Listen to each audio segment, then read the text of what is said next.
setelah pengunduran diri dari kelompok Abdullah bin Ubay ya, orang-orang yang membelot tadi, maka sisa pasukan orang-orang Yahudi tadi, yang Yahudi, mundur diri ngomong sama orang-orang munafik, kelompok ngomong sama Rasul. iya Rasul, aku undur diri. iya, intinya ini kan sudah dibilang nih. Nah,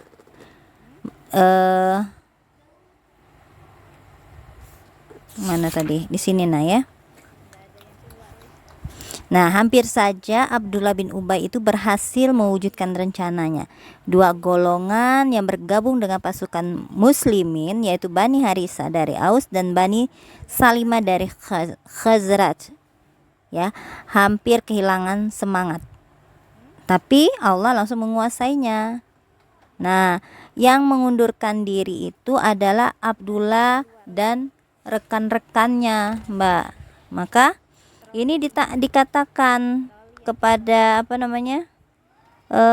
Jabir bin Abdullah, ingin menyampaikan atau menasehati orang-orang yang membelot tadi, kayak gitu ya. Dia berkata, marilah berperang di jalan Allah, dan tidak ada salahnya kalau kalian bertahan saja dulu di perang ini.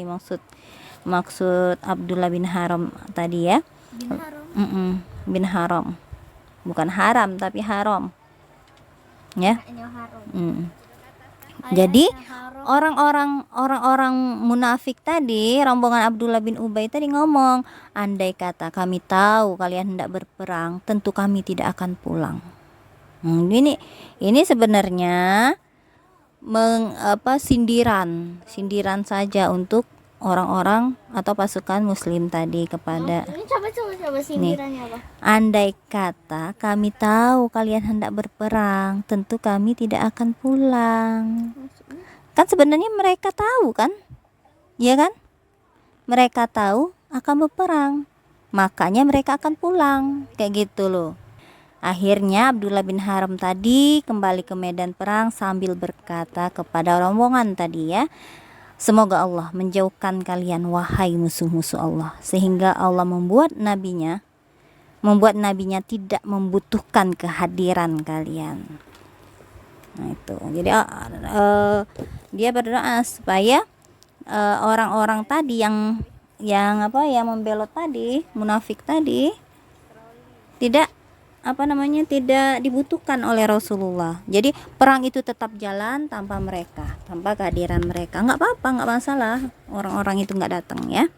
Nah, setelah pengunduran diri dari kelompok itu, maka sisa pasukan kaum muslimin itu hanya terdiri dari 700 prajurit. Mereka melanjutkan perjalanan hingga mendekati musuh.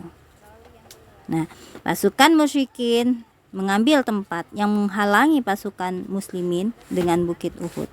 Maka Rasulullah melihat itu, dilihatnya, lalu mencari strategi bagaimana caranya untuk tidak melewati musuh tadi. Kan musuh menghalangi perjalanan kaum muslimin tadi. Nah, maksud Rasulullah itu untuk menghindari penghalangan atau dihalangi atau nggak boleh lewat di situ, maka Rasulullah bertanya, siapakah yang bisa menunjukkan jalan yang lebih dekat ke Uhud tanpa harus melewati musuh, kata Rasulullah. Maka Abu Khaissamah menjawab, saya wahai Rasulullah. Lalu dia memilih jalan yang lebih pendek, melewati tanah dan perkebunan milik Bani Harisa, berjalan ke arah barat meninggalkan pasukan musyrikin.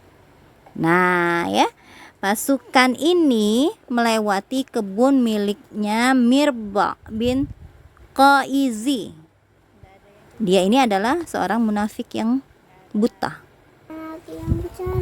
Dia nggak bisa lihat. Iya, karena dia buta dek. Tapi dia merasa bahwa pasukan muslimin itu sedang lewat di sana.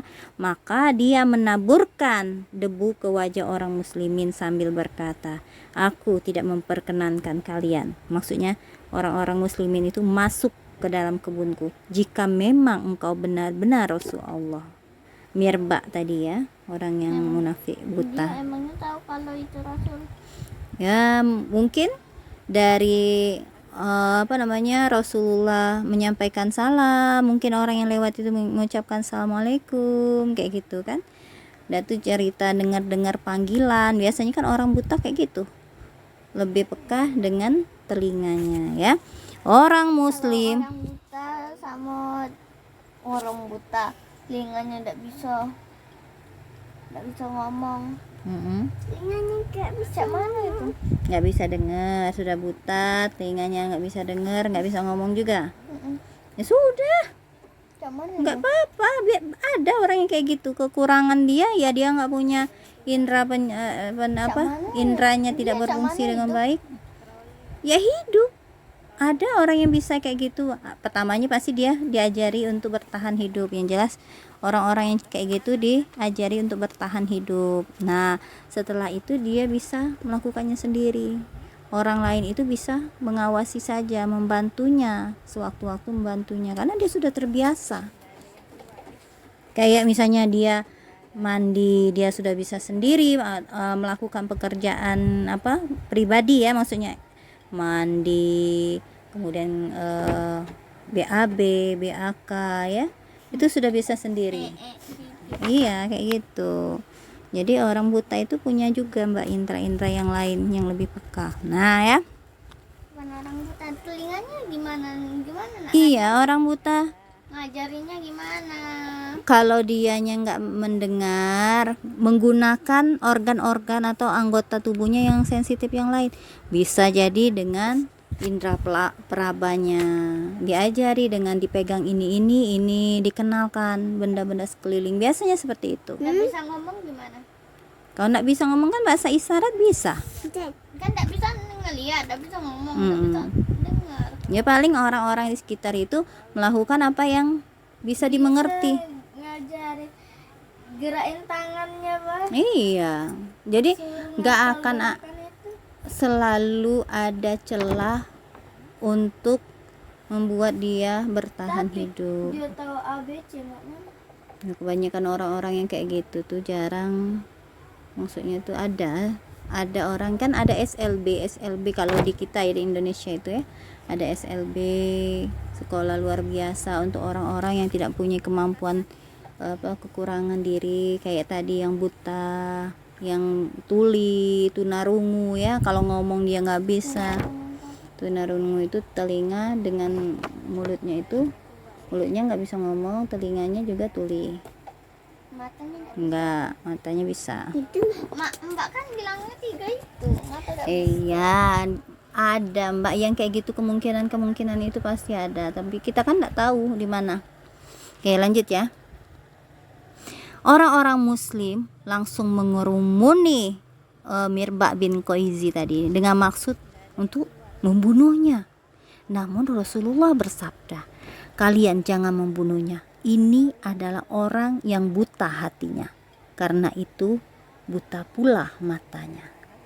Jadi Rasulullah itu mencegah untuk menyakiti orang-orang yang sudah memiliki cacat seperti Mirba tadi.